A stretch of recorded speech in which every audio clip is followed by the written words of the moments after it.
मौत क्या है? एक शख्स ने हज़रत अली रज़ी ताला अन्हो से कहा कि मौत क्या है?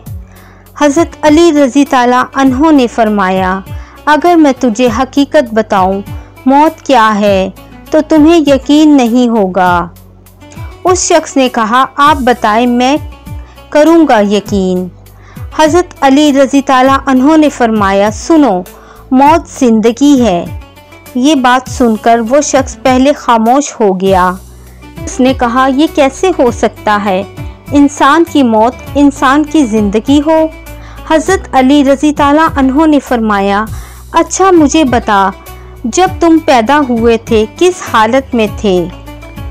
उस शख्स ने कहा, मैं तो क्या, हर इंसान जब पैदा होता है तो रो रहा होता है। हज़रत अली रज़ी ताला अन्हो ने फरमाया, वो रो रहा इसलिए होता है क्योंकि जब वो अपनी माँ के पेट में होता है उसको लगता है वही उसकी ज़िंदगी है, और जब वो दुनिया में आता है तो उसे लगता है जैसे उसकी मौत होने लगी है, इसलिए वो रोता है।